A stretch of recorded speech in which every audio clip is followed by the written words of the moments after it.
You are currently the only person in this conference.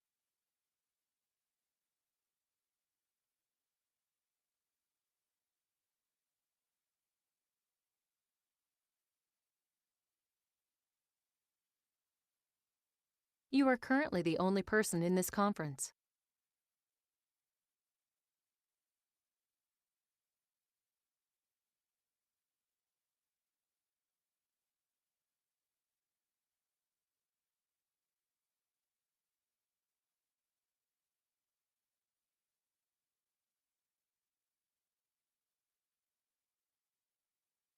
You are currently the only person in this conference.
You are currently the only person in this conference.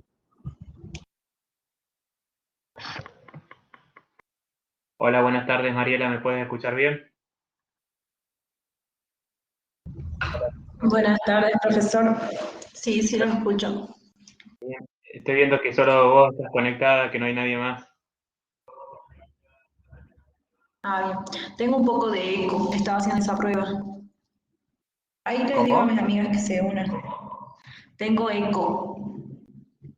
Ah, bien, bien. Escucho con eco.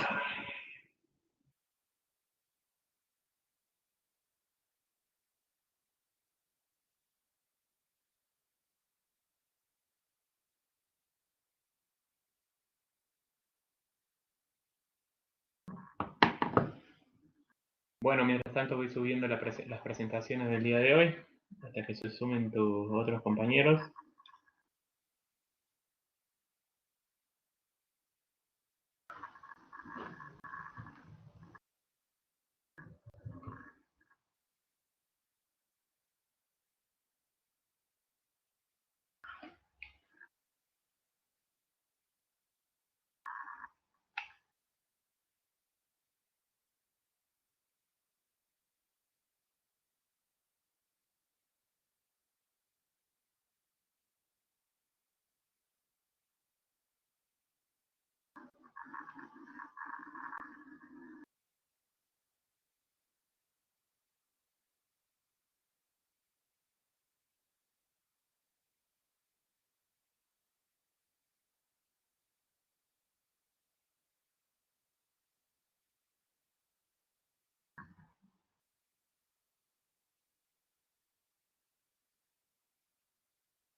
Hola, buenas tardes, Adriana, ¿me puedes escuchar bien?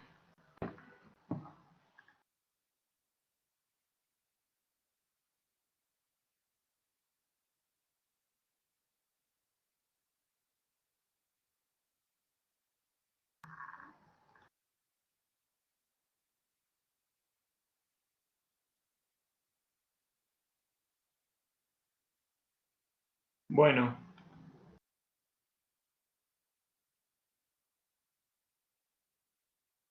vamos a continuar con las presentaciones y con la temática que habíamos estado estudiando el el día miércoles en la primera clase, hasta que se sumen sus otros compañeros. Seguramente están con clases de otra materia, de estadísticas inferencial, seguramente. Por ahora vamos a tener los viernes a esta hora clase, después ya vamos a reacomodar, ustedes no se preocupen. De todas formas, la clase va a quedar grabada. ¿Sí? No sé si tienen alguna pregunta para hacerme de lo que habíamos estado analizando, estudiando el día miércoles. ¿Sí? Si tienen alguna pregunta para hacerme, me dicen, me interrumpen en cualquier momento. Bueno, habíamos estado estudiando un poquito lo que son los mercados financieros en particular.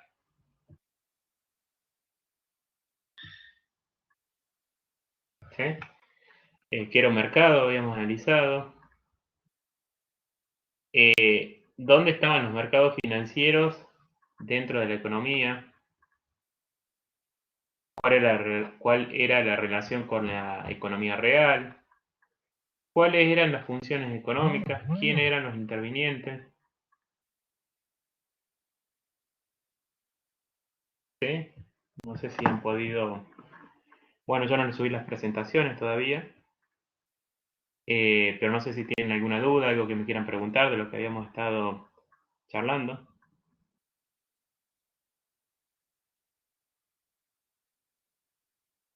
Díganme. Mariela, Adriana, María, no sé si tienen alguna consulta para hacerme. Por mi parte todavía no, profe. No tengo dudas.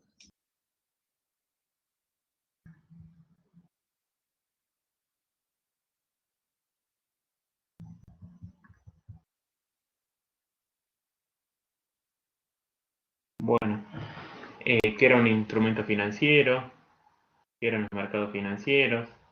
Las funciones económicas, yo les había pedido en particular que tengan en cuenta ese punto, ese aspecto, después para profundizar la lectura.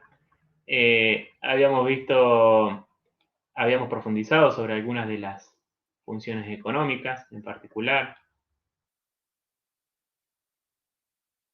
No habíamos profundizado tanto este tema de información asimétrica, riesgo moral o moral hazard, y provocado por la selección adversa, pero ya lo vamos a volver a retomar el tema, dado que es un tema de estudio de esta materia en una de las unidades. Bueno, quienes participaban en los mercados financieros, los tipos de mercados financieros. Recuerden esto, dentro del sistema financiero tenemos 4 grandes mercados financieros que se desarrollan, que se dan en todos los niveles, podríamos decir, a nivel internacional, a nivel nacional o local o regional. Mercado monetario o dinerario, el mercado de divisas, el mercado de capitales y el mercado de seguros. Nosotros vamos a ir estudiando cada uno de estos, cómo están compuestos, cómo funcionan, cuáles eran las operaciones típicas de cada uno de los mercados. Recordar que podíamos ver los mercados financieros tanto como inversor, como buscador de fondos, tomador de fondos o como minimizador de riesgos. Mercado monetario, mercado de capitales, que ya vamos a estudiar en la próxima unidad. Las clasificaciones, según diferentes criterios clasificatorios, directos, indirectos, monetarios, de capitales, libres, regulados, cuáles eran las diferencias.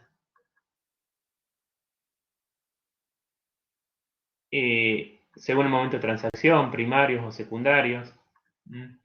Primarios se refiere a la primera emisión y suscripción.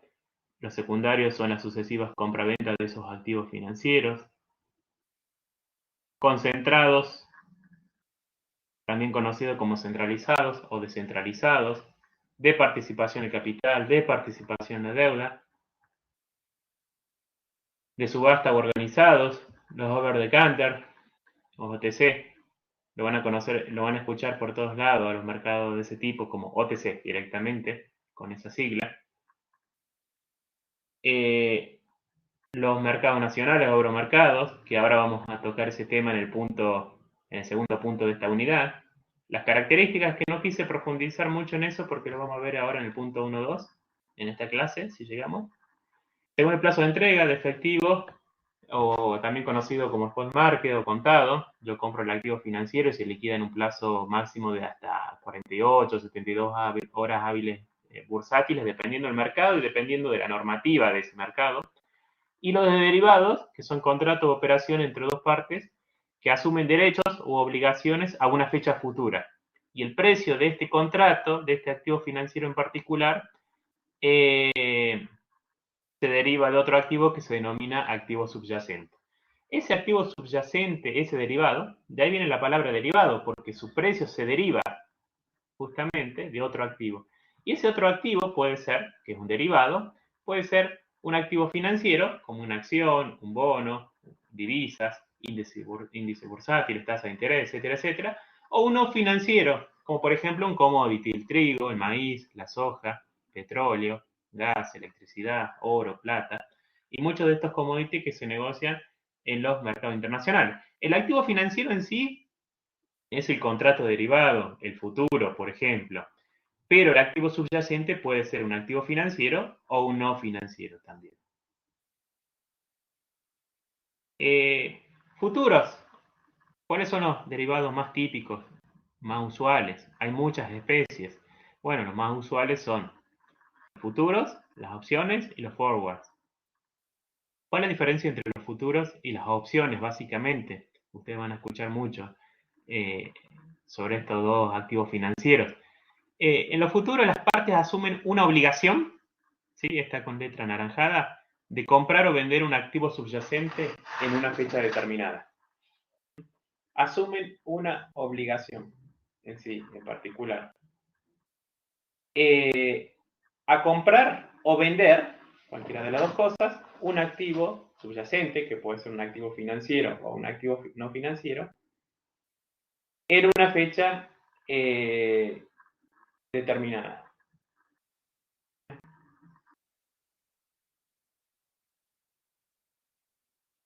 Y las opciones, ¿qué son las opciones? Las opciones otorgan un derecho, a diferencia de los futuros, que representan una obligación, otorgan un derecho a comprar o vender una cantidad de ese activo subyacente o del activo subyacente a un precio determinado, que se denomina, bueno, ya vamos a ver cómo se denomina ese precio determinado, que es el precio de ejercicio, cómo se determina, mejor dicho, en cualquier momento o hasta el vencimiento, pagando un costo determinado que se denomina prima. No importa ahora, porque tenemos una unidad para estudiar eso, pero ¿cuál es la diferencia entre los futuros y las opciones?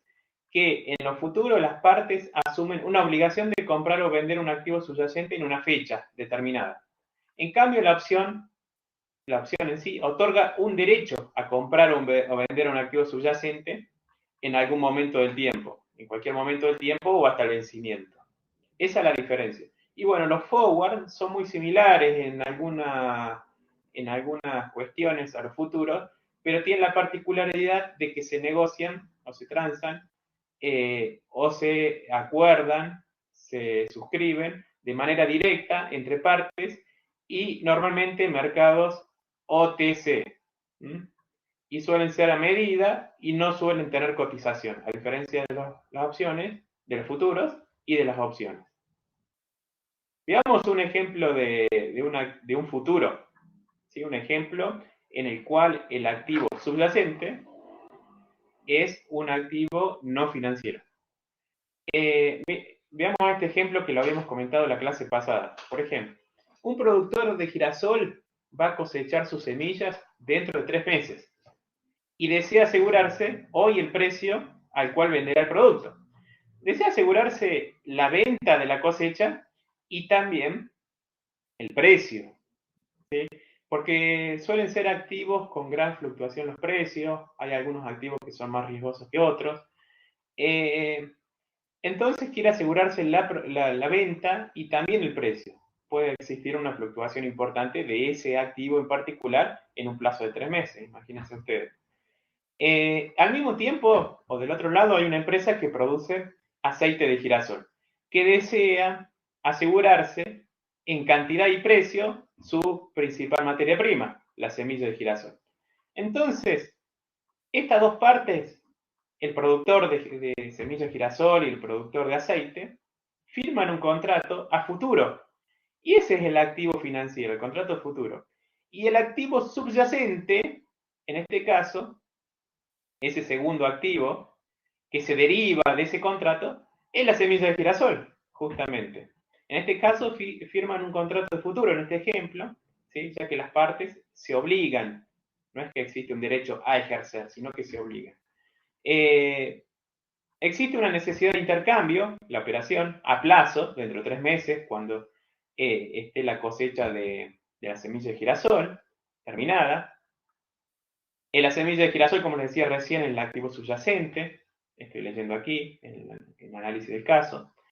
Y mediante un contrato derivativo, en este caso un contrato futuro, ambas partes pueden fijar los términos y condiciones en los que se producirá ese intercambio a plazo.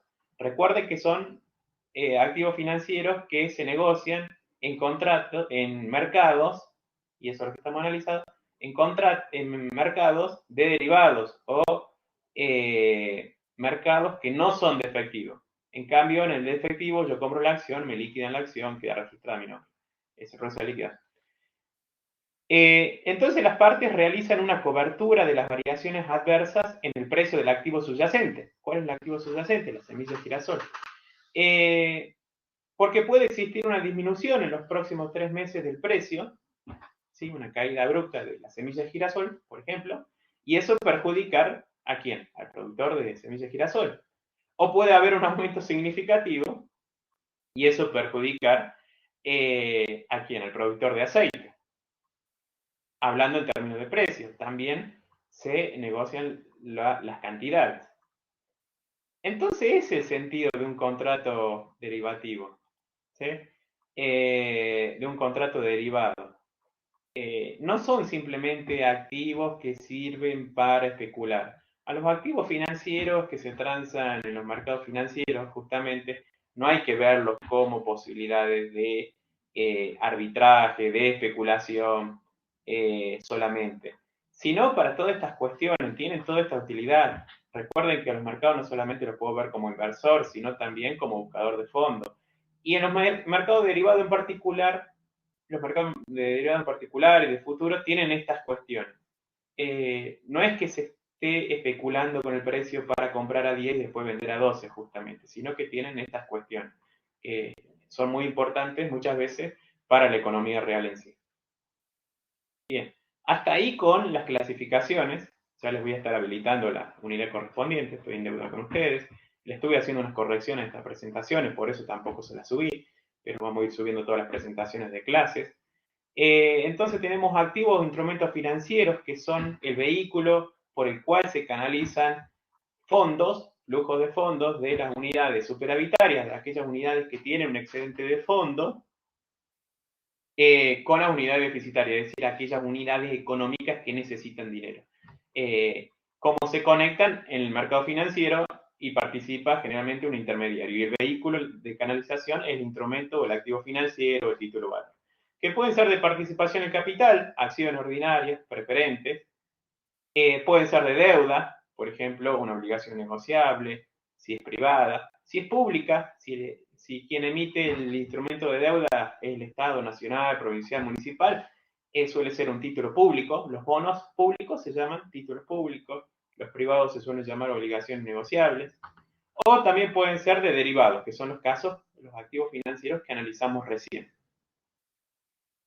Futuros, opciones, forward, entre los más conocidos. Ya vamos a ver que hay otros que implican intercambio solamente de flujo de fondos, por ejemplo los swaps, que es un término que habrán escuchado, un tipo de activo financiero que habrán escuchado hace unos años, dado que el Banco Central de la República Argentina firmó con el Banco Central de China un contrato de swaps, que es justamente para el intercambio de flujo de fondos, que ya lo vamos a ir analizando.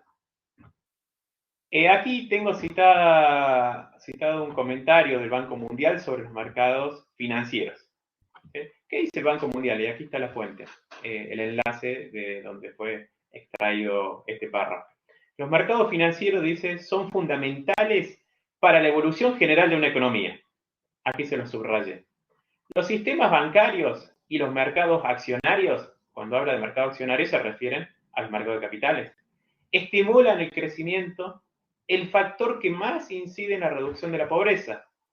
Si los sistemas financieros son sólidos, se cuenta con información confiable y accesible que reduce los costos de transacción. Si los sistemas financieros son sólidos y se cuenta con información confiable, ¿sí?, y accesible, esto permite reducir los costos de transacción. Recuerden que es una de las funciones económicas que habíamos mencionado de los mercados financieros. Esto a la vez mejora la asignación de recursos y el crecimiento económico. Estos indicadores abarcan el tamaño y la liquidez de los mercados accionarios o mercados de capitales, la accesibilidad, estabilidad y eficiencia de los sistemas financieros, y la migración internacional y las remesas de los trabajadores, aspectos que inciden en el crecimiento económico y el bienestar social, tanto de los países de origen como de los países de destino. No me parecía menos importante este comentario, esta caracterización del Banco Mundial, porque muchas veces los mercados financieros, el mercado de capitales, pueden llegar a ser estos mercados vistos como medio de especulación, medio de alguna de estas cuestiones, movimientos de capitales indebidos, etcétera, etcétera. No, usted tiene que poder verlo así como dice el Banco Mundial, como una herramienta fundamental para la evolución general de una economía. Tanto mercado monetario como el mercado de capitales o accionarios, como lo llama el Banco Mundial. Y bueno, luego tenemos otros dos mercados que cumplen una función importante, como el mercado de divisas y el mercado de seguros.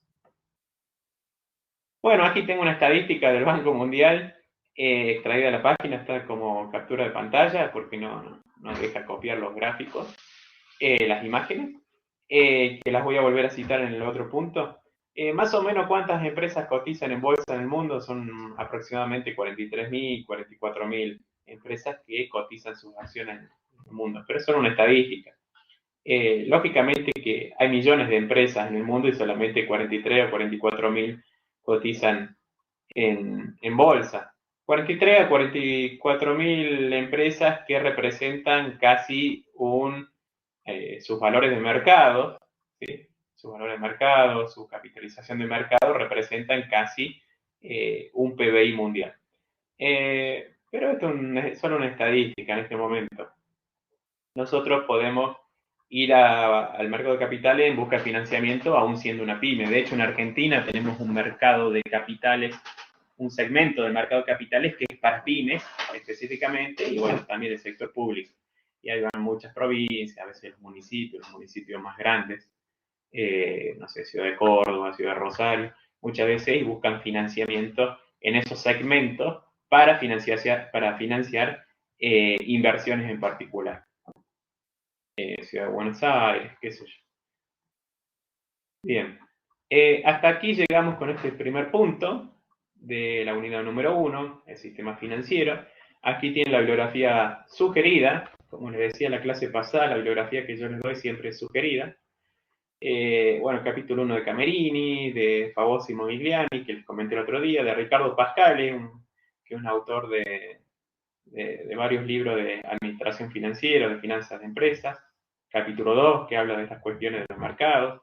Suárez y Suárez, Andrés Suárez Suárez, que era un académico español, que tiene un libro que se llama Decisiones de Inversión y Financiación, capítulo 26, podemos ver. Y algunos otros de manera complementaria. Jeff Madura, Berchik Ana. Jeff Madura creo que se lo subí a la página y Berchik Ana creo que está en la biblioteca. Bien. Igual les voy subiendo a la página. Vamos a continuar con el otro punto de la unidad. Vamos a subir la otra presentación. Si tienen alguna pregunta para hacerme, pueden interrumpirme en cualquier momento. Vamos a subir la otra presentación.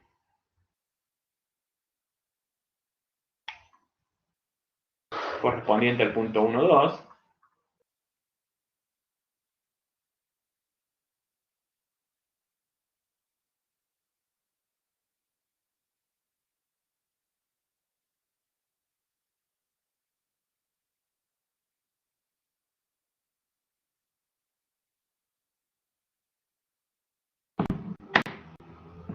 ahí se está cargando, aguanten un segundito.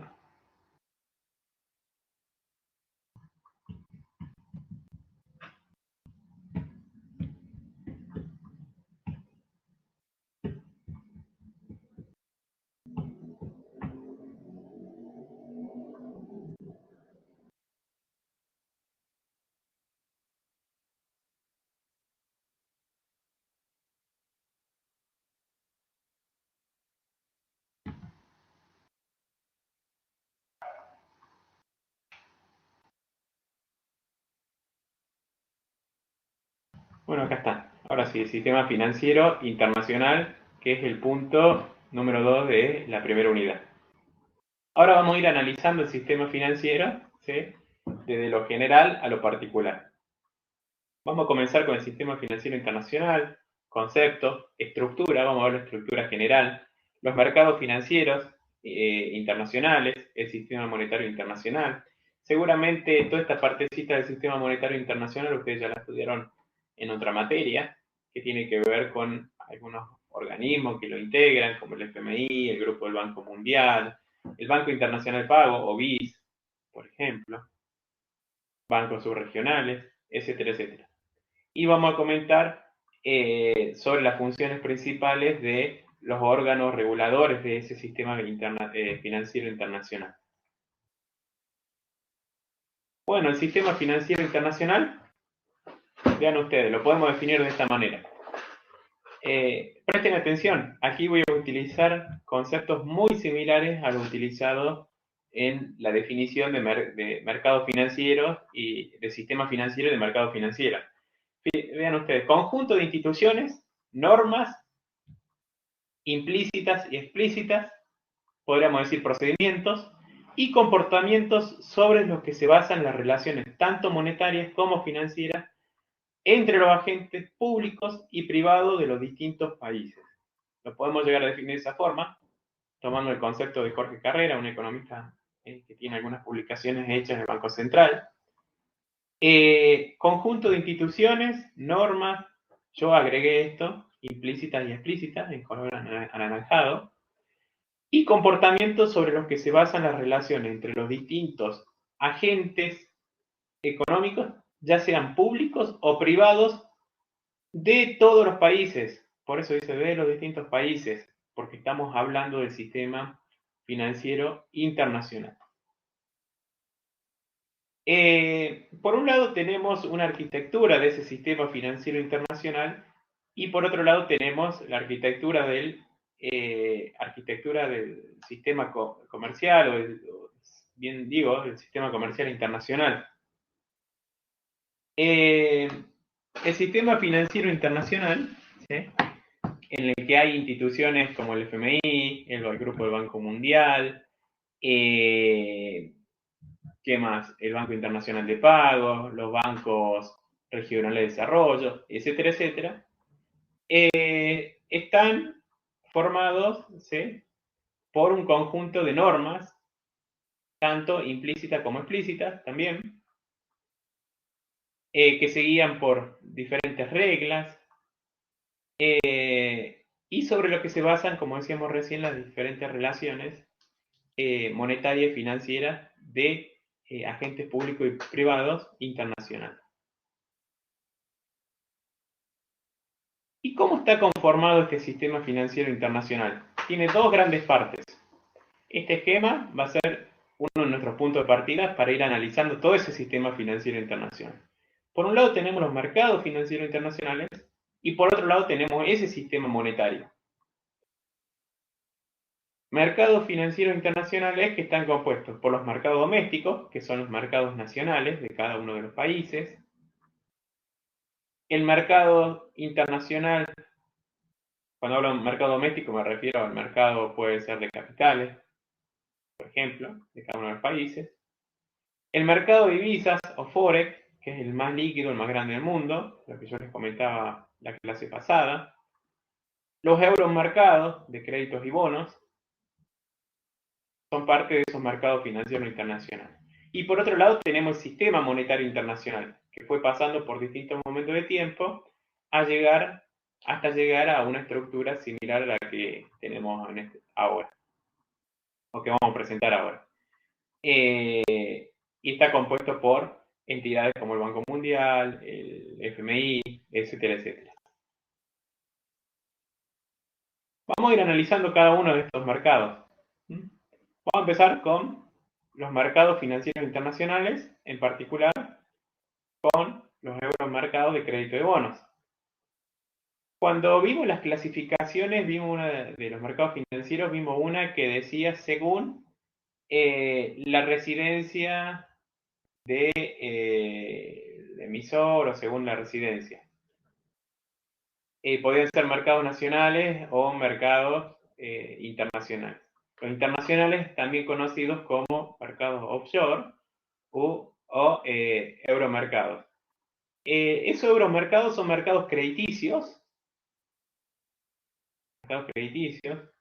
fundamentalmente de créditos y bonos, que operan en países distintos de aquellos a los que pertenece la moneda, en cuya divisa realizan sus transacciones. ¿Se acuerdan cuál era la característica del emisor y del o los inversores en los mercados? Que el emisor estaba fuera de su país de residencia y el inversor también lo podía estar. Son mercados crediticios que operan en países distintos a aquellos a los que pertenece la moneda o la divisa. Por ejemplo, habíamos visto un ejemplo el otro día, que era una empresa de Estados Unidos que emitía acciones o bonos en el mercado de capitales de Japón, por ejemplo, en dólares. Emitía bonos en dólares, supongamos. Ahí está operando en un euromercado. ¿Por qué? Porque el emisor está fuera de su país de residencia, ¿sí? Y no va a Japón a emitir acciones o bonos en yenes, sino que los emite en dólares.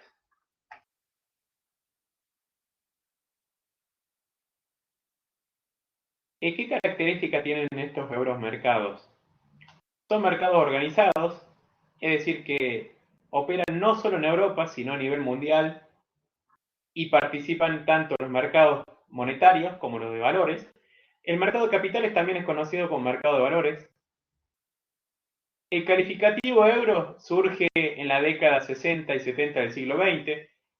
No necesariamente se tienen que desarrollar en Europa. Es un término que se utiliza, que surgió en los años 60, 70, cuando empresas de Estados Unidos realizaban diferentes operaciones comerciales en Europa y necesitaban de esa divisa para realizar esas operaciones. Surge de ahí el término, pero no necesariamente se tiene que desarrollar en Europa, se pueden desarrollar en América, en Asia, en Oceanía, en cualquier parte del mundo.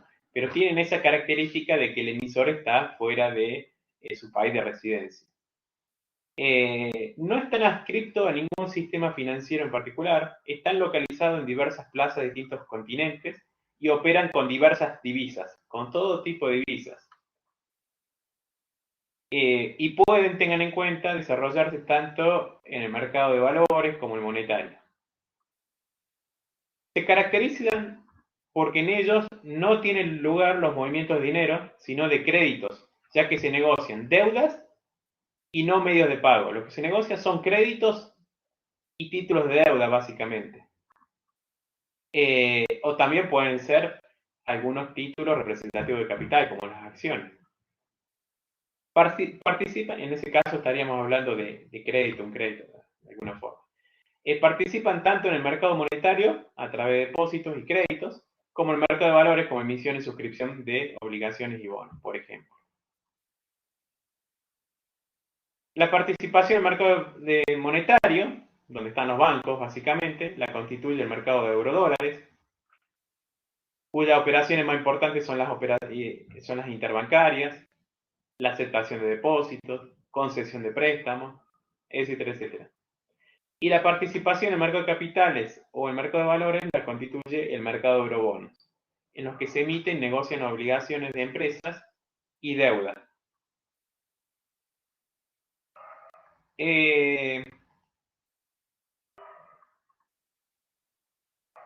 Bueno, el otro mercado que tenemos dentro de los mercados financieros internacionales, siempre vamos a ir volviendo hacia esta presentación donde tenemos el esquema general del sistema financiero internacional.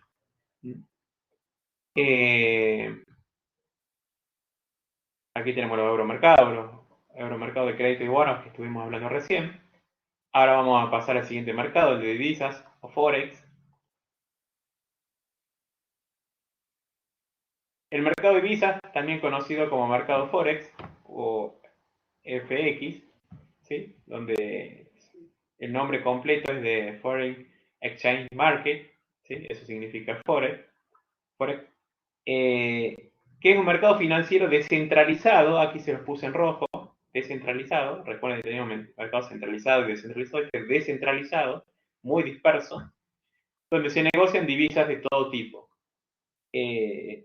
Divisas de todo tipo, que pueden ser dólares, euros, yenes, yuanes, reales, lo que a usted se le ocurra, libras, etcétera, etcétera. Es el mercado financiero más grande y líquido del mundo, con una facturación promedio diaria de aproximadamente 5 billones de dólares. Esto es lo que mueve el mercado Forex por día, aproximadamente. 5 billones de dólares. ¿Saben cuánto cero tiene un billón? ¿Cuánto cero tiene un billón? ¿Alguien sabe? Eliana. ¿Estás, Eliana? Adriana, María. ¿Sí? Son 12 ceros, un billón. Entonces, los movimientos de fondos diarios en promedio y aproximados de este mercado es el de 5 billones de dólares diarios. Lo que deja el mercado de valores o de capitales en un segundo lugar. Este nació con el objetivo de facilitar el flujo monetario que se deriva del comercio internacional. Y las operaciones que se realizan pueden ser tanto de contado como a plazo o de derivados. Y normalmente intervienen, o en su mayoría intervienen inversores, empresas, bancos comerciales, bancos centrales, brokers, dealers, etcétera, etcétera. Son los principales partícipes de este mercado. Cuando hablamos de divisa no nos referimos a la simple compra de algunas divisas como el dólar para ahorro que van y realizan las personas físicas de banco o en la casa de cambio. Nos referimos a este flujo financiero internacional de divisas que nació, como dice aquí, con el objetivo de facilitar el flujo monetario en el comercio. Y sus principales partícipes son, o en su gran mayoría, bancos, instituciones financieras, bancos centrales e inversores y empresas, quizás en menor medida. ¿Cuáles son las características del Forex? Alto volumen de transacciones, liquidez extrema del mercado, es demasiada alta la liquidez, 5 billones de dólares, alto volumen de transacciones, se realiza una gran cantidad de operaciones diarias, muy superior al mercado de capitales, gran número y variedad de intervinientes en el mercado, ¿sí? Intervienen intervienen muchas unidades económicas, su dispersión geográfica es elevada, lo que lo caracteriza como un mercado descentralizado. Es un mercado de operatoria continua porque opera las 24 horas del día.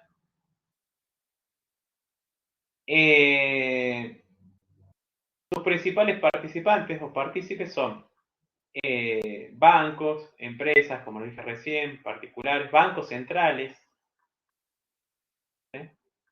Aquí tengo un ranking de divisas por volumen de negociación. Vean ustedes, ¿cuáles son las principales divisas comercializadas en el mercado de Forex? Aquí le agrando un poquito más la pantalla. Vean ustedes. En primer lugar está el dólar estadounidense, ¿sí? Que es la divisa más negociada en el mercado Forex a nivel internacional, 87,6%. El euro en segundo lugar. En tercer lugar el yen japonés. En cuarto lugar la libra esterlina. El dólar australiano, el dólar canadiense, el franco suizo, el yuan chino, la corona sueca, el dólar neozelandés. Están entre las divisas más negociadas en el mundo, en este mercado. Bueno, en ninguna parte aparece el peso argentino, en el top 20 por lo menos. No tengo la lista completa aquí. ¿Sí? Pero ustedes ya se imaginaban que la divisa más negociada en el mercado Forex era el dólar, seguramente. Bien.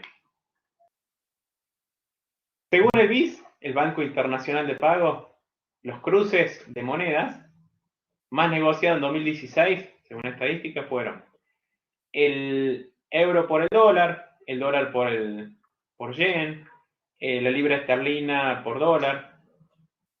¿Sí? Siempre vean ustedes en todos estos cruces de divisas que la divisa más negociada es el dólar.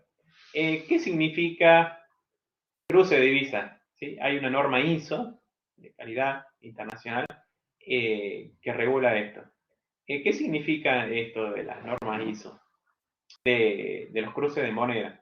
¿Qué significa EUR barra USD o qué significa ARS barra USD?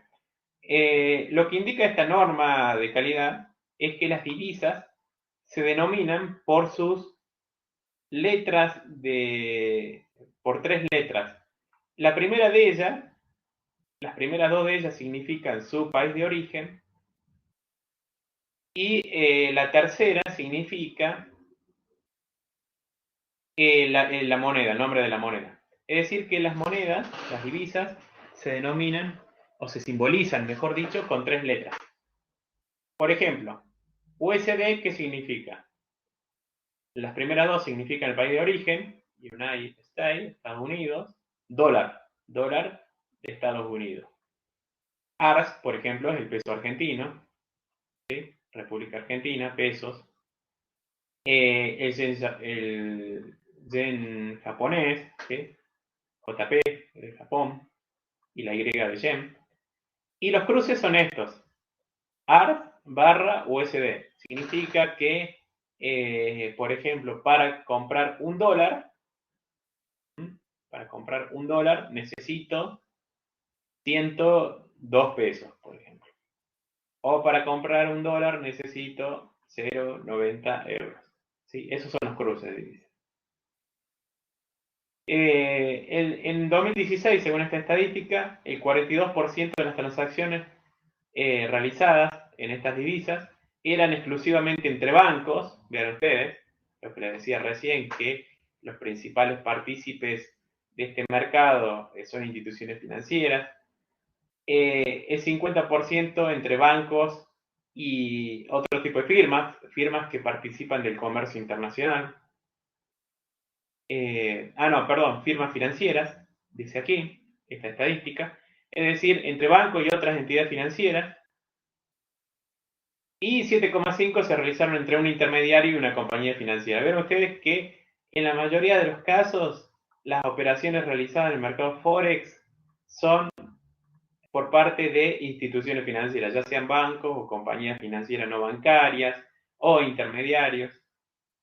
Y muy probablemente estas entidades también participan para poder, o muchas operaciones que realizan, es para poder facilitar todo ese comercio, ese flujo internacional de comercio. Bien. Bueno, después tenemos dentro de los mercados financieros internacionales también los mercados domésticos. Vuelvo al gráfico de origen, a la filmina número 5, ¿sí?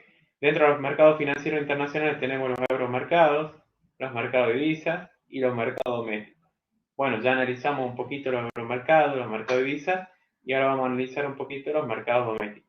Los mercados domésticos básicamente se refieren a los mercados financieros de cada uno de los países. En esta clasificación hemos agrupado a los mercados de capitales. Bueno, aquí tengo una estadística extraída de una de las bibliografías que le estoy dejando en la página. Los mercados domésticos, las principales bolsas de valores del mundo. ¿Cuáles son las principales bolsas de valores del mundo? Aquí están ordenadas por orden alfabético. Vean ustedes, en Argentina, según esta estadística, quizás está un poquito desactualizada, cotizaban en ese momento 101 empresas en el mercado de capital argentino. No ha variado mucho eso con el tiempo, siempre está entre 90 y algo, 100, 110, 115 empresas que cotizan en toda la Argentina, sus acciones. Vean ustedes en comparación el mercado de capital argentino en comparación de otros mercados de capitales del mundo. Por ejemplo, Australia, en el que cotizan 1.500 empresas. En Austria, bueno, más o menos similar a Argentina. Bélgica, 170. Canadá, 3.597. China, 1.387. Vean ustedes, 3.597 o 1.387 versus 100 empresas.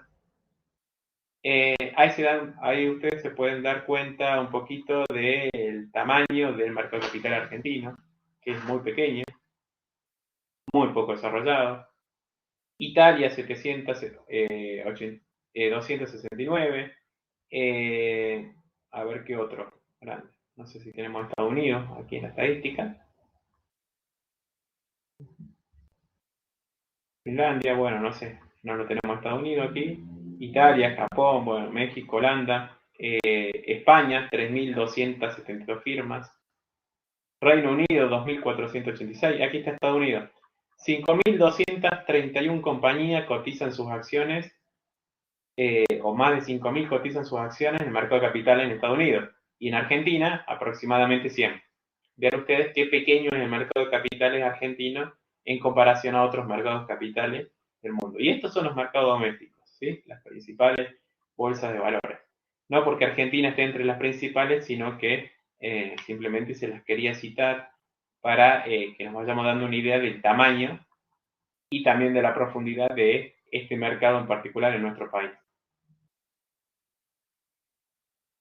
Sí, la estadística que tenía recién, que aproximadamente 43.000, 44.000 empresas cotizan sus acciones en todo el mundo, versus millones de empresas que hay, ¿sí? Cualquier cualquier nano, micro, pequeña empresa u organización con fines de lucros puede ser considerada empresa. Bien, si volvemos aquí a la filmina o a la presentación número 5, ¿sí? Dijimos que el sistema financiero internacional estaba conformado de esta manera. Por un lado tenemos los mercados financieros internacionales y por otro lado tenemos el sistema monetario internacional. Hemos analizado brevemente los mercados financieros internacionales. Ahora vamos a pasar al sistema monetario internacional.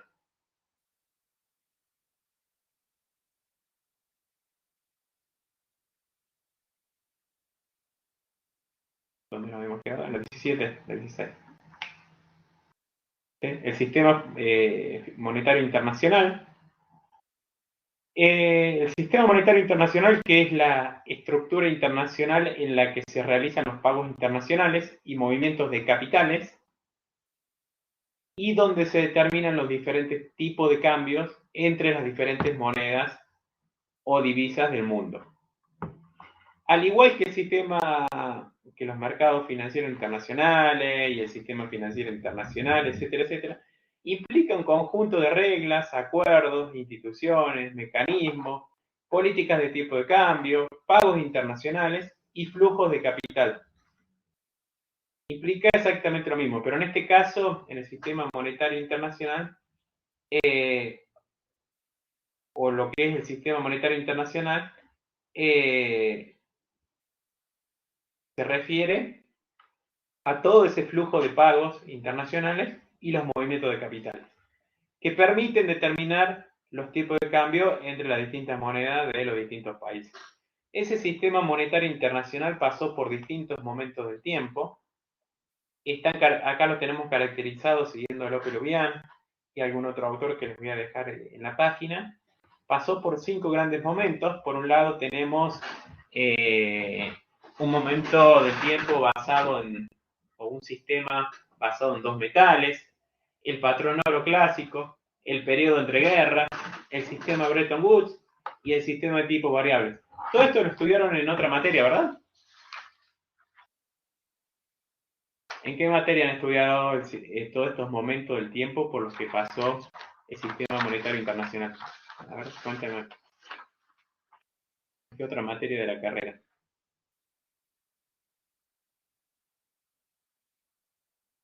¿O no lo han visto aún?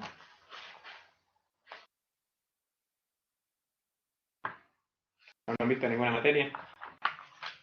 Bueno, les voy a comentar brevemente, ¿sí?, en qué consistieron estos momentos del tiempo, ¿sí? Ustedes después van a profundizar con la lectura que les voy a dejar. Un momento hasta aproximadamente 1875 que estuvo basado en un sistema de dos metales. ¿A qué se refería o a qué se refiere un sistema basado en dos metales? Se refiere a qué tipo de metales. A la fijación del tipo de cambio basado en dos metales fundamentales, el oro por un lado y la plata por otro. Hasta más o menos 1875, quizás un poquito más, ¿sí? Muchos países empleaban un sistema basado en la emisión de monedas respaldada por esos dos metales, por un lado el oro y por otro lado la plata. Eso con el tiempo fue cambiando y poco a poco los países fueron respaldando sus emisiones con oro a través del tiempo. El tipo de cambio en ese sistema basado en dos metales se determinaba por la cantidad de metal que portaban las monedas, cada una de las monedas de cada uno de los países. Por ejemplo, la relación entre la libra esterlina, ¿sí?, que estaba en ese momento respaldada por oro y plata, y el franco francés, ¿sí?, que también estaba respaldado por oro y plata, se calculaba por la relación de oro que tenía la libra respecto al franco. ¿Cómo es esto? Por ejemplo, supongamos que la libra esterlina estaba respaldada, o una libra esterlina valía 1,5 onzas de oro, mientras que el franco francés 0,6 onzas de oro. Entonces, ¿cuál es el tipo de cambio de libras por cada franco? A ver, si una libra esterlina es 1,5 onzas de oro, equivalía, y el franco francés 0,6, ¿cuál era la relación o el tipo de cambio entre la libra y el franco? A ver, ¿pueden hacer el cálculo?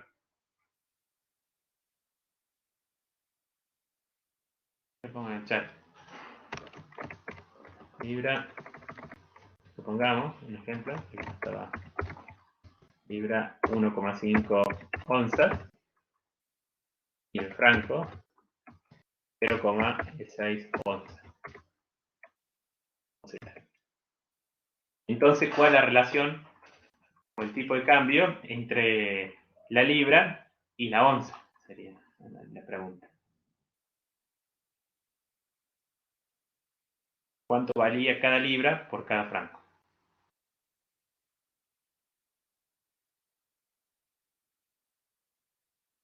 ¿Cuánto sería? Es una regla de tres simple, chicos. Liliana, Matías, que recién te sumas. ¿Sí? Es una regla de tres simple. Si una libra es 1,5 onzas de oro, una libra 0,6 onzas de oro, ¿cuál es la relación entre la libra y el franco? Bueno, se los dejo planteado el ejemplo, después lo resuelvo. Ahora supongamos otro ejemplo. Supongamos que el franco, que estaba respaldado por oro y plata, ¿sí?, valía el franco 0,4 onzas de plata. 0,4 onzas de plata, supongamos. Mientras que el marco, ¿sí?, alemán, tenía o valía, ¿sí?, el marco alemán, 0,8 onzas de plata. ¿Sí? Entonces, ¿cuál es el tipo de cambio entre una moneda y la otra? ¿Sí? De esa forma se fijaban las relaciones de tipo de cambio entre las monedas, en este sistema basado en dos metales que funcionó más o menos hasta 1875 aproximadamente. Este sistema solamente funcionaba en un contexto de economía estable. Luego vinieron otros momentos del tiempo que hubo una gran inestabilidad, por ejemplo, en los periodos entre guerras.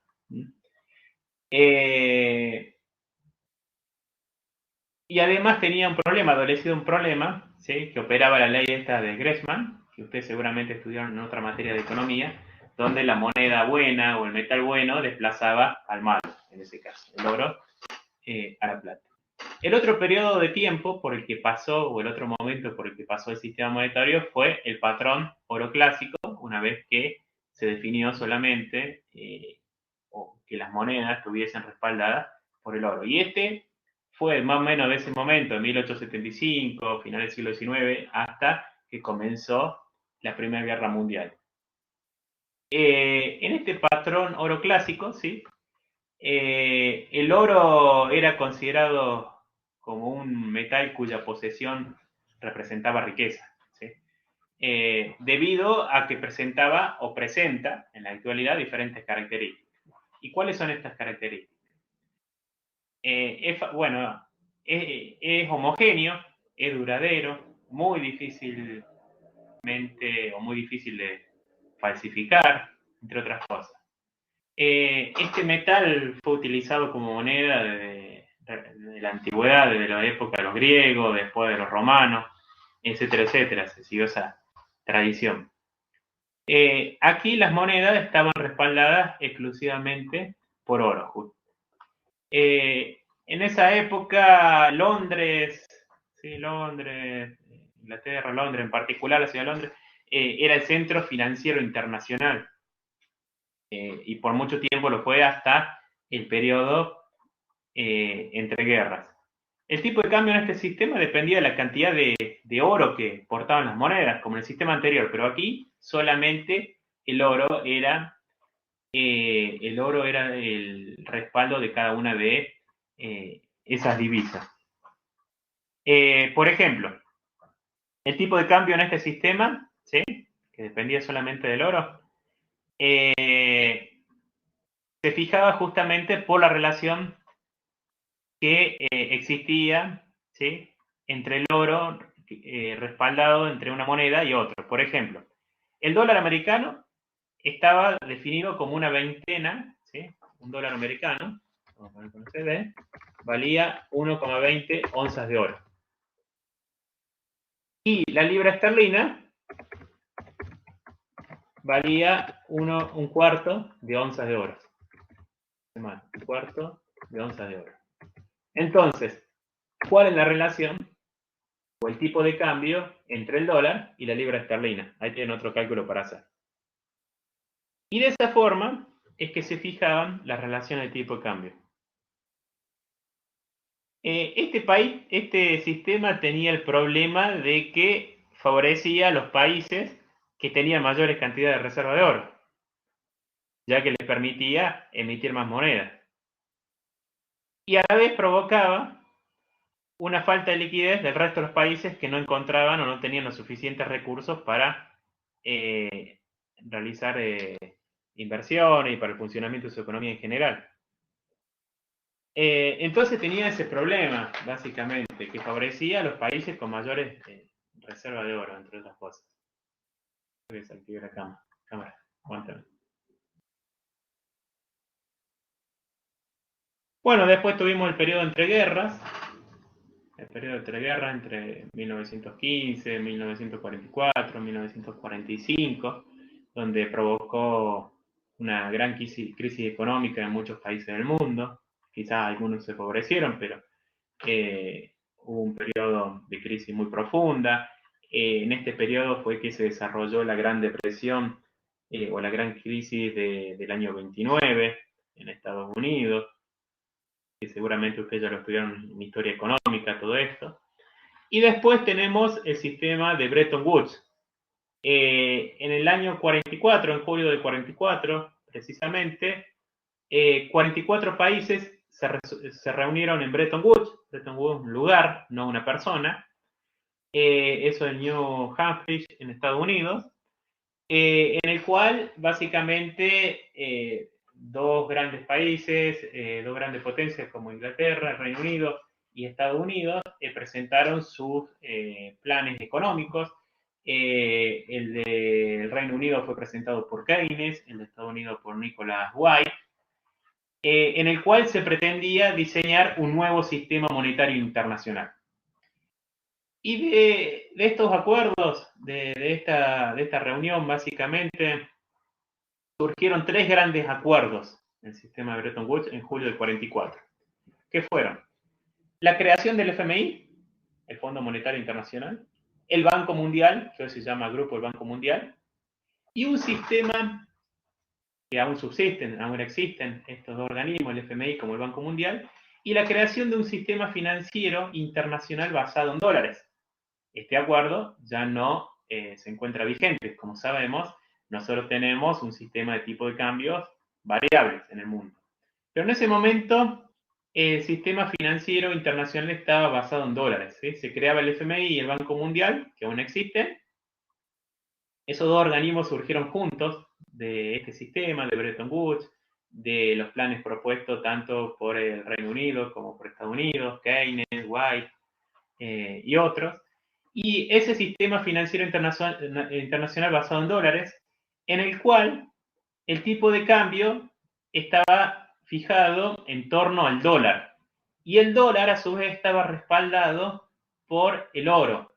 Y era el dólar la única divisa que estaba respaldada por el oro, donde un dólar equivalía a...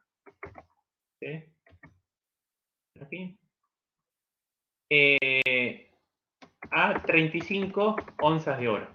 Esa era la equivalencia. Un dólar, 35 onzas de oro. Y todas las monedas del mundo, todas las divisas, se fijaban, los tipos de cambio se fijaban en torno al dólar. Todas estas divisas, o el resto de las divisas, debían mantener un tipo de cambio fijo, no variable, en el cual la fluctuación permitida era de más o menos 1% en torno más menos 1% en torno al dólar. ¿Sí? Esa es la fluctuación permitida. El tipo de cambio era fijo en torno al dólar y era el dólar la única moneda que estaba respaldada por el oro.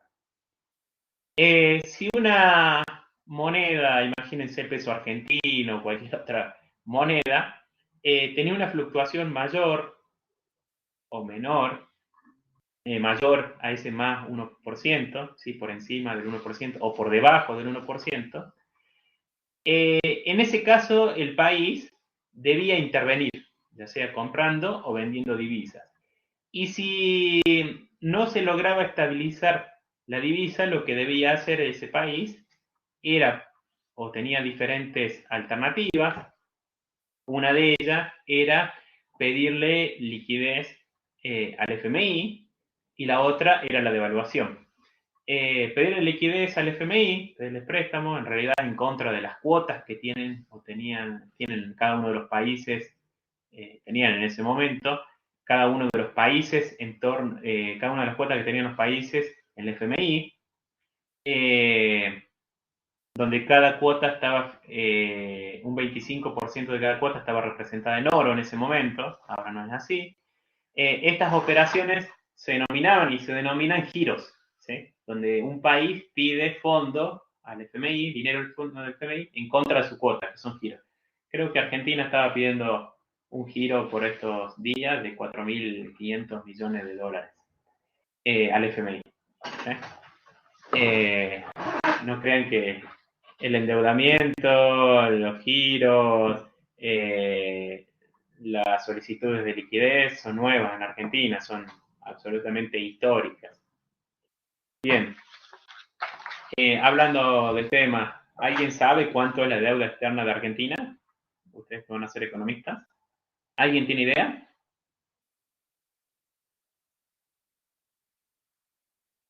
¿Alguien tiene idea? Pues todos los días escucho hablar en los medios de la deuda argentina. ¿Alguien tiene idea de cuánto es la deuda de Argentina? Externa, ¿no? ¿Pueden googlearlo, el dato, y decirme? Compartirlo con la clase en el chat o con el micrófono. Bien. Bueno, de ese tipo de ese sistema Bretton Woods, donde se crearon, o los tres grandes acuerdos fueron la creación del FMI, la creación del Banco Mundial y ese sistema financiero internacional basado en el dólar, que después no funcionó de esa manera, se pasó a un sistema de tipos variables, donde se firmaron nuevos acuerdos, sobre todo en el año 76, un acuerdo que se llama de Jamaica, en el que se decidió que los tipos de cambios sean flexibles para los distintos miembros del FMI y los bancos centrales. Y el oro en ese momento se abandonó de manera oficial como activo de reserva internacional. En ese momento, a partir de ese acuerdo del año 76, es que el oro se abandona como moneda o como instrumento de respaldo de las reservas internacionales. Bueno, ¿qué hizo el FMI con el dólar? En teoría, una parte la devolvió y la otra parte, no sé, fue comercializada, en teoría. Los países, bueno, adoptaron un tipo de cambio variable, ¿sí? A partir de ahí, que es el que tenemos hoy. ¿Sí? Entonces, de esa forma es que se fue constituyendo el sistema monetario internacional. Fue pasando por 5 grandes momentos, por distintos momentos del tiempo que lo podemos caracterizar o clasificar en 5, que son estos. Después ustedes van a profundizar con la lectura. Ahí dice Matías que la deuda externa es 323 millones. Te hago una corrección. Es 323.000 millones de dólares. La deuda externa de Argentina total hoy. Les hacía esa pregunta y les pedía que busquen el dato, que lo googleen, porque todos los días están en los medios con ese tema. Bueno, Argentina creo que tiene de esos 323.000 millones, creo que 45.000 millones, 44.000 millones son con el FMI, que son esos 44.000 o 45.000 millones famosos que fueron tomados en el gobierno anterior. De los 323.000 millones, vean ustedes. Sí, y de dólares, te hago esa aclaración también, Matías. Muchas gracias por buscar el dato. Bien. Bueno, el sistema monetario internacional, ¿sí? Tiene estas características, fue sufriendo cambios bastante rápidos, tiene las características, tiene esta principal característica, que los sistemas de tipo de cambio son variables, ¿sí? La mayoría de los países usan este sistema, que es el de flotación controlada, que seguramente es un concepto que ya estudiaron en economía, en macroeconomía, hasta llegar a esta estructura, ¿sí? Esta estructura general que tenemos aquí del sistema monetario internacional. Vean ustedes, volvemos a la diapositiva número 7, que estuvimos presentando al comienzo de la clase, perdón, 5 era, donde tenemos el sistema financiero internacional. Por un lado tenemos los mercados financieros internacionales, que ya hemos estudiado, euromercados, mercado de divisas, mercado doméstico, y por otro lado tenemos sistema monetario internacional que pasó por distintos momentos del tiempo y que tiene una estructura también particular, que la vamos a comentar brevemente.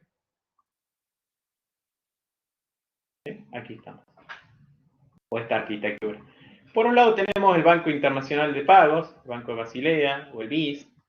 Tenemos algunos organismos que surgieron a partir del acuerdo de Bretton Woods del 44, en particular el FMI y el Grupo del Banco Mundial.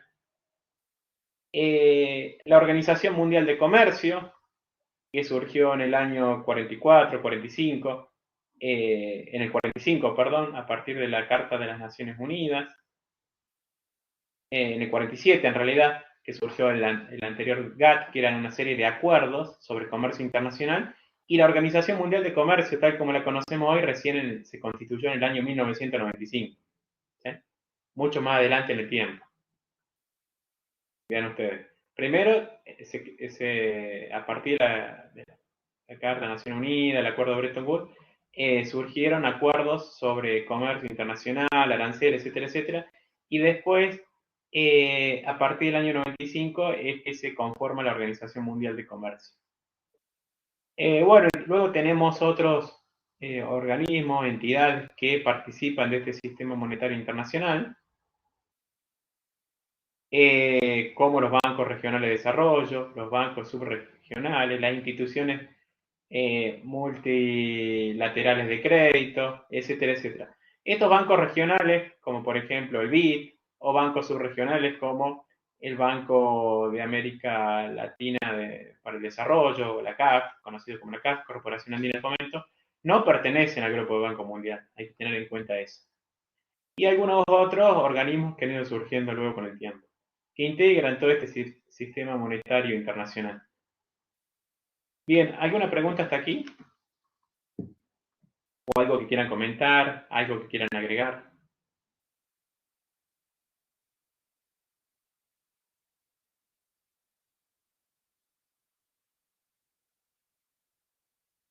¿Algo que quieran comentar, agregar, decir? Nada. Bueno, vamos a ir comentando brevemente, ¿sí?, estos organismos, entidades. Tenemos dentro del Sistema Monetario Internacional el Banco Internacional de Pagos, conocido como BIS o BIP, ¿sí?, por sus siglas en inglés, Banco Internacional de Pagos, que es el banco central de los bancos centrales. Tiene sede en Basilea, en Suiza. Es una organización internacional que fomenta la cooperación financiera y monetaria internacional y sirve de banco para los bancos centrales. Tiene esa característica, que sirve de banco para los bancos centrales. Es como un organismo regulador internacional de los bancos centrales, pero tiene también la característica de que no rinde cuenta ante ningún gobierno. Presta servicios bancarios, pero solamente a bancos centrales o a algunas organizaciones internacionales, no a bancos comerciales, no a particulares, no a inversores, no a empresas. Tiene su sede central en Basilea, Suiza. Fue fundado en el año 1930, mucho antes de los acuerdos esos de Bretton Woods, que les mencioné recién. Tiene oficina de representación también en Hong Kong y en México. Y este banco fue inicialmente creado con la intención de facilitar transferencias pecuniarias que puedan surgir en el marco de las obligaciones de compensación, de las compensaciones entre países, sobre todo en el periodo ese entre guerras.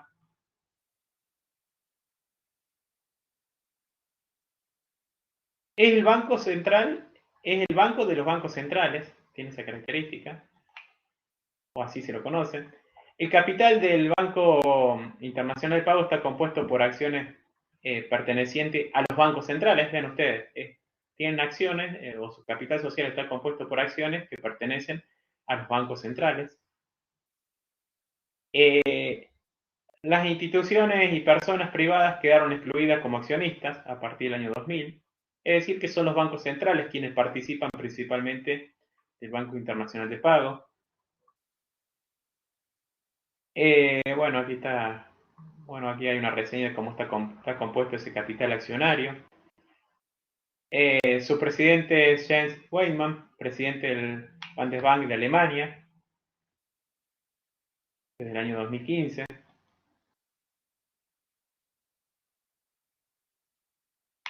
¿Sí? Básicamente es el Banco Internacional de Pagos, o el Banco, o el BIS. ¿Qué otro organismo tenemos? Bueno, los organismos que surgieron a partir de los acuerdos de Bretton Woods, el Fondo Monetario Internacional, el Grupo de Banco Mundial. El FMI, el Fondo Monetario Internacional, o IMF en inglés, International Monetary Fund, que es una institución internacional cuyo papel, según sus estatutos, y aquí les cité lo que les dice el estatuto del FMI, su papel principal es fomentar la cooperación monetaria internacional, facilitar la expansión y el crecimiento equilibrado del comercio internacional, fomentar la estabilidad cambiaria, contribuir a establecer un sistema multilateral de pagos para las transacciones corrientes entre países miembros, eliminar restricciones cambiarias que dificultan la expansión del comercio internacional, infundir confianza a los países miembros poniendo a su disposición temporalmente y con las garantías adecuadas los recursos de fondos dándole así la oportunidad de corregir desequilibrios en sus balanzas de pagos, sin recurrir a medidas perniciosas para la prosperidad nacional e internacional. Es decir, que su principal papel, ¿sí?, como dice su estatuto, fomentar la cooperación monetaria internacional para facilitar la expansión y crecimiento del comercio internacional, pero también cumple esta función que pone a su disposición temporalmente fondos o recursos para los países, muchas veces en contra de sus cuotas, para que puedan corregir sus desequilibrios temporales en sus balanzas de pago. ¿Sí? Por ejemplo, en el caso de Argentina y otros países. También tiene préstamos de baja tasa de interés, etcétera, etcétera. Como le decía recién, otorga temporalmente recursos financieros a los miembros que experimentan problemas en su balance de pago. Un país miembro tiene acceso automático al 25% de su cuota. Yo recién les hablaba de las cuotas, que son las participaciones que tienen los países en el FMI. Si necesitan más fondos, tienen que negociar un plan de estabilización, como el caso de Argentina, ¿sí?, que necesitó más fondos, tomó un préstamo, pero a la vez tuvo que negociar un plan de estabilización. Los fondos no son provistos de manera directa sin que se negocie un plan de estabilización de toda la economía. Es muy estricto eso en ese sentido el FMI respecto a su cumplimiento. Se aspira a que cualquier miembro que reciba un préstamo lo pague lo antes posible para no limitar el acceso de crédito a otros países, ¿sí? Y también para que puedan corregir los distintos desequilibrios temporales que tiene su economía, como el caso de Argentina. Plan de estabilización que fue negociado en su momento, plan de estabilización que no fue cumplido hasta el día de la fecha, dudo que así sea, fondos que aún no han sido devueltos, quién sabe cuándo, etcétera, etcétera. Lo cierto es que la deuda de Argentina con el FMI es de 45 mil millones de dólares y la deuda externa total es de 323 mil millones de dólares, como le citó Matías recién ahí en el chat. Esa es la realidad. Bien. Bueno, el FMI comenzó con 44 miembros que fueron quienes firmaron ese acuerdo inicial o esos acuerdos iniciales de Bretton Woods. Al día de hoy tiene 189 países como miembros. Bueno, aquí tengo el dato del año 2017, si alguien puede googlear en este momento cuántos países miembros integran el FMI, pasamos el dato. Estaría bueno.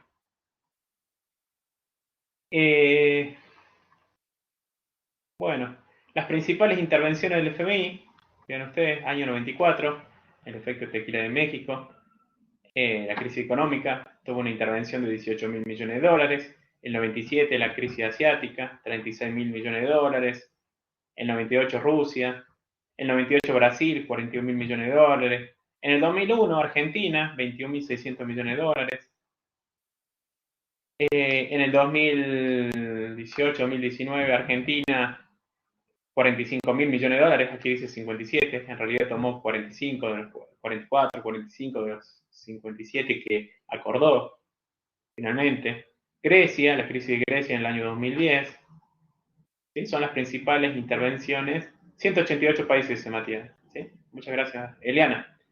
¿Sí? Nosotros aquí teníamos la estadística 189, ahora son 188, por algún motivo salió uno. No tengo presente quién en este momento. Bien, esas son las principales intervenciones del FMI. Después tenemos el grupo del Banco Mundial, el World Bank, que es una organización internacional especializada en finanzas que depende de las Naciones Unidas y tiene un objetivo totalmente distinto al del FMI. En este se define como una fuente de asistencia financiera y técnica para todos los países en desarrollo. Su propósito declarado es reducir la pobreza. ¿Sí? Vean ustedes que el objeto es bastante diferente al del FMI. Y también tiene su origen en el año 44, a partir de los acuerdos de Bretton Woods. El propósito es reducir la pobreza mediante préstamos de bajo interés o créditos sin intereses a nivel bancario y apoyo económico a las naciones en desarrollo. también tiene 189 miembros. ¿Qué más podemos decir del Banco Mundial? El Banco Mundial, sí, el grupo del Banco Mundial está integrado por 5 grandes organismos. Si volvemos a la presentación número 19, está integrado por 5 grandes organismos. Todos los demás, como los bancos regionales de desarrollo, bancos subregionales, no integran el grupo del Banco Mundial. Hay que tener en cuenta eso. ¿Dónde estábamos?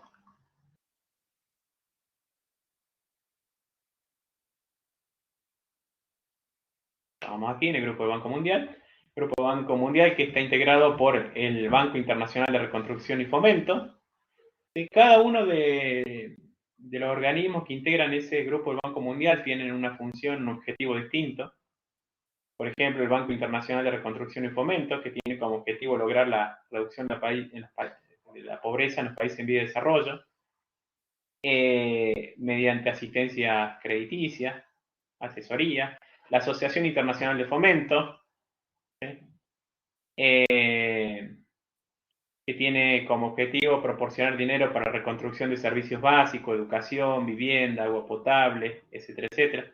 Complementa las acciones del BIRF, ¿sí?, en la asistencia financiera. La Cooperación Financiera Internacional, CFI, ¿sí?, que está encargada de promover el desarrollo económico de los países a través del sector privado. Dentro de sus funciones se encuentran el otorgar préstamos a largo plazo, así como garantía y servicios de gestión de riesgos. El Organismo Multilateral de Garantías de Inversiones, OMGI, por sus siglas, que tiene como meta promover la inversión extranjera en países subdesarrollados. Vean ustedes que son diferentes las funciones que tienen estos organismos que pertenecen al Grupo Banco Mundial. El Centro Internacional de Arreglo de Diferencias Relativas a Inversiones, ¿sí?, que tiene como meta principal cuidar la inversión extranjera en los países a proporcionar servicios internacionales de conciliación y arbitraje de diferencias relativas a ese rubro. Realiza o cumple funciones de arbitraje, de mediación. Y después, dentro de esa estructura del sistema monetario, del grupo, del sistema monetario internacional, tenemos bancos regionales de desarrollo y bancos subregionales de desarrollo. Como les dije recién, no integran el Grupo del Banco Mundial. El Grupo del Banco Mundial está integrado por esos 5 grandes organismos que les mencioné: el BID, CFI, la IF, el CIADI y la OMGI. Después están los bancos de desarrollo, regional de desarrollo y los subregionales de desarrollo, que cumplen funciones similares al Banco Mundial, tienen funciones similares al Banco Mundial, pero no integran el grupo. Y sus acciones están orientadas, esas acciones similares, están orientadas a países miembros, básicamente. Por ejemplo, dentro de los bancos regionales de desarrollo, ¿sí?, o los bancos regionales de desarrollo surgen para atender de forma directa necesidades de desarrollo de zonas geográficas determinadas, ¿sí?, y tienen como objetivo producir un efecto de carácter económico regular en el ámbito económico, monetario, financiero que supere estrictamente lo nacional. Son instituciones supranacionales, ¿sí?, que exceden a un país, no son exclusivamente de Argentina o de Brasil, sino que superan un país, pero actúan sobre una región determinada, tienen su propia personería jurídica, sin fines de lucros. Su fin inmediato es la financiación del desarrollo, al igual que el Banco Mundial. Posibilitan el desarrollo económico y social de zonas concretas. Tiene estructura y funciones similares al Banco Mundial, pero de carácter regional, como les dije recién. ¿Cuáles son los principales bancos regionales de desarrollo que tenemos? Este que ustedes conocen, el BID, el Banco Interamericano de Desarrollo. Después tenemos el Banco Africano de Desarrollo, el Banco Asiático de Desarrollo, el Banco Asiático de Inversión e Infraestructura y el Banco Europeo de Reconstrucción y Desarrollo. Estos son los principales bancos regionales de desarrollo. El que más conocen ustedes es el BID, el Banco Interamericano de Desarrollo, creado en el año 1959, tiene 48 miembros, lo integra Argentina, es parte de los países que integran el BID. Su objetivo, vean ustedes, es lo mismo que les mencioné recién, reducir la pobreza, financiando proyectos viables de desarrollo económico, social, institucional, promover la integración comercial regional en el área específicamente de América Latina y el Caribe, reducir la pobreza y desigualdad social, abordar necesidades de países vulnerables, promover desarrollo a través del sector privado, abordar o financiar también proyectos que tengan que ver con el cambio climático, energías renovables, fomentar la cooperación e integración regional. ¿Sí? Bien, ustedes, tiene funciones muy similares al Banco Mundial y muchos de ellos tienen estructuras similares al Banco Mundial, pero no integran ese grupo. Y tienen o actúan principalmente sobre países miembros de carácter regional, pero siempre de manera supranacional.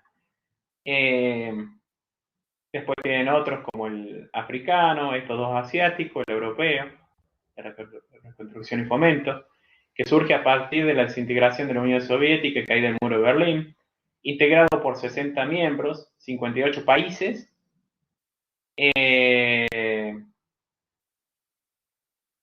la C, que no recuerdo qué es, y el BEI. ¿Sí? Y el BEI. El BEI, que es el Banco Europeo de Inversiones. El Banco Europeo de Inversiones, que es miembro también del Banco de Reconstrucción y Desarrollo, lo menciono aquí porque es uno de los acreedores que tiene la provincia de Jujuy. Jujuy tiene diferentes proyectos en cartera actualmente, que ustedes ya conocen, el proyecto de Cauchari para la generación de energía solar, el proyecto de Jujuy Seguro Interconectado, de cámara de seguridad, y algunos otros proyectos, y un proyecto que se llama GIRSU, que es la gestión integral de residuos, que lo habrán escuchado muchas veces, que es un proyecto de 120 millones de dólares, en el cual 45 millones de dólares serán financiados, ¿sí?, por el Banco Europeo de Inversiones. Contrato que ya fue suscrito, creo que en el año 2018, si mal no recuerdo, y que a la actualidad de los 45 millones de dólares, creo que el Banco Europeo de Inversiones ya le desembolsó a la provincia de Jujuy 7 millones de dólares para ese proyecto de GIRSU. GIRSU, se escribe así. GIRSU, habrán escuchado muchas veces que la gestión integral de residuos sólidos urbanos, qué sé yo, que es un proyecto de 120 millones de dólares y 45 millones de dólares vienen de ese organismo, del BEI, el Banco Europeo de Inversiones, que es uno de los socios integrantes del Banco Europeo de Reconstrucción y Desarrollo. Por eso lo cité aquí. Bueno, después el BID, lógicamente, financia proyectos por toda América Latina, por el Caribe y en Argentina muchos. De hecho, creo que Jujuy, la provincia de Jujuy, tiene aún 2 créditos en cartera, 2 deudas dentro de su deuda pública, una del año 98, otra del 2000 y algo, con el BID también. Una que era para mejoramiento, uno que se llamaba, un proyecto que se llamaba Promeva, después googleenlo, Promeva, programa de mejoramiento barrial, otro que se llama PROSAT, que es para el sector agrícola de Jujuy, pero este Promeva era un crédito para mejoramiento barrial, no sé de qué sectores de la provincia, de la ciudad, que creo que fue del año 98, del 2000 y algo, no lo tengo presente ahora, con el BID. Bueno, después tenemos bancos subregionales de desarrollo que tienen funciones muy similares a los bancos regionales y el Banco Mundial, en muchos casos estructuras similares, y tienen un poder de actuación también de carácter regional, pero siempre supranacional. Tenemos el Banco de Desarrollo de América Latina, que se llama así ahora, Banco de Desarrollo de América Latina, que antiguamente se llamaba Corporación Andina de Fomento, CAF. Inclusive la página se sigue llamando CAF, creo que CAF.org, algo así. pero la entidad se llama Banco de Desarrollo de América Latina en la actualidad, que tiene como misión impulsar el desarrollo sostenible y la integración regional en América Latina, mediante el financiamiento de proyectos del sector público y privado, la provisión de la cooperación técnica y otros servicios especializados. Está conformado en la actualidad por 13 países de América Latina, el Caribe, Europa y 13 bancos privados, entre esos Argentina. La provincia de Jujuy en particular tiene un crédito, también con la CAF.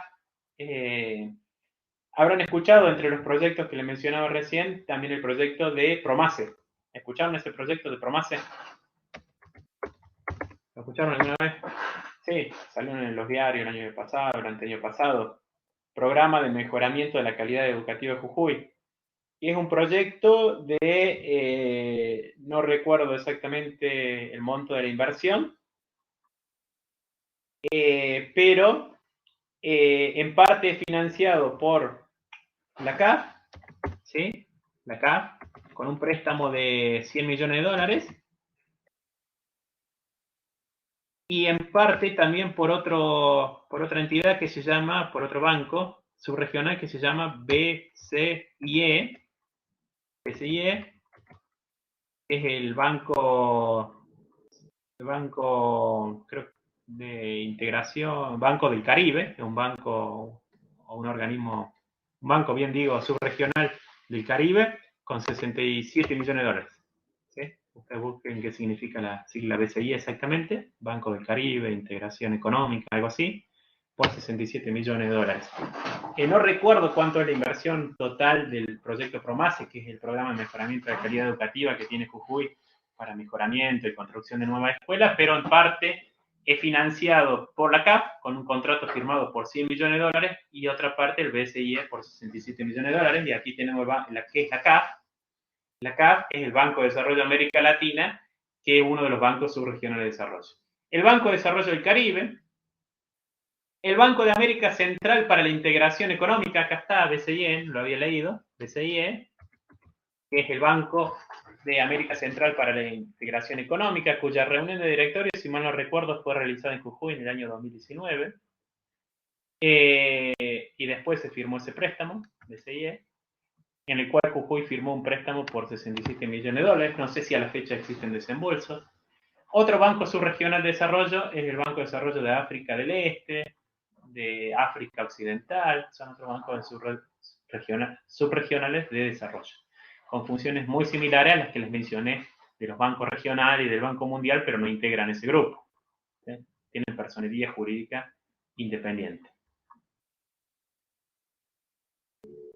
Bien, ¿algo que quieran comentar? ¿Preguntar? ¿Sí? Después tenemos instituciones financieras multilaterales, que incluye bancos y fondos que proporcionan ayuda financiera a los países en desarrollo. Son mucho más pequeñas las instituciones financieras multilaterales que los bancos regionales de desarrollo y los bancos subregionales en muchos casos. Son más pequeños que estos y están dirigidos a sectores de actividad específicas. Por ejemplo, el BEI, que les mencioné recién, el BEI, el Banco Europeo de Inversiones, cuyo banco es acreedor de la provincia de Jujuy, tiene un préstamo firmado de 45 millones de dólares. El BEI, de 45 millones de dólares, del cual ya le desembolsó 7 millones de dólares para el proyecto GIRSU. Otro banco, otra institución financiera multilateral, SBI, que es parte integrante del Banco Europeo de Reconstrucción y Fomento, uno de los socios.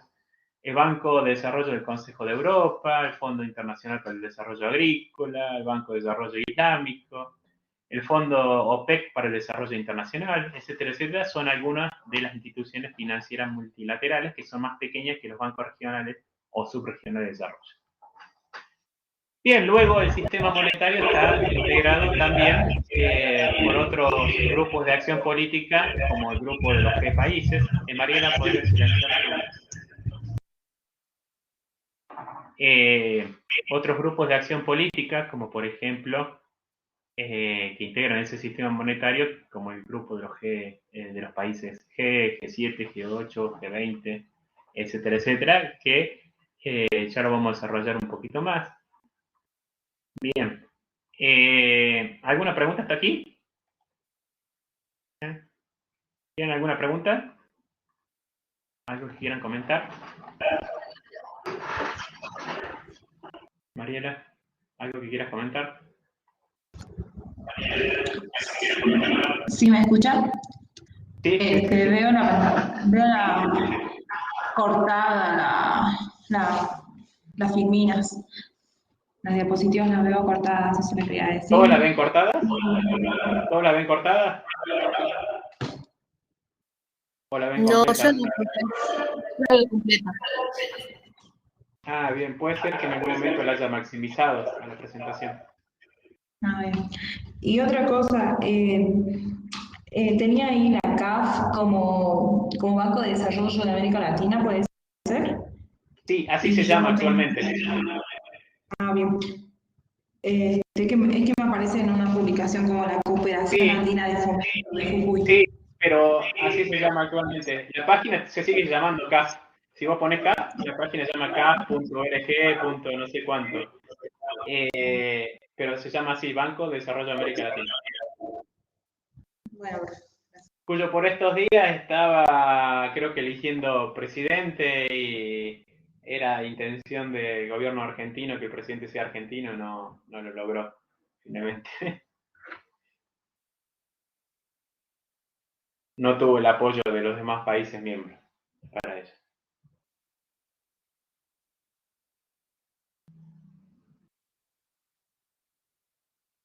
Empezando por Brasil.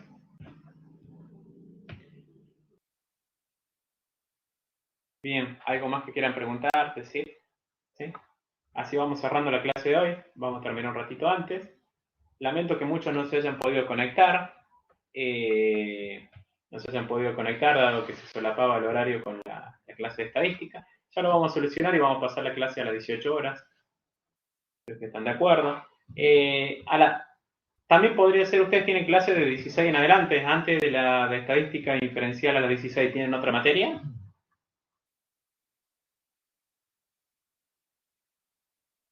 A las 14 horas tienen otra materia, por ejemplo. Bueno, cualquier cosa, díganme. Bueno, si les parece, dejamos la clase de hoy aquí nomás. Después me dicen ustedes cómo podemos organizar los horarios de los viernes, por lo menos ahora en agosto. Nada más. Nos quedarían 2 viernes nada más que de agosto. No es mucho. Bueno, si no tienen ninguna pregunta, nos encontramos el día miércoles a las 20 horas y ya les voy a estar subiendo entre hoy, mañana y el resto del fin de semana las presentaciones y abriendo el resto de la página con la bibliografía. Bueno, nos vemos el día miércoles. Muchas gracias por todo.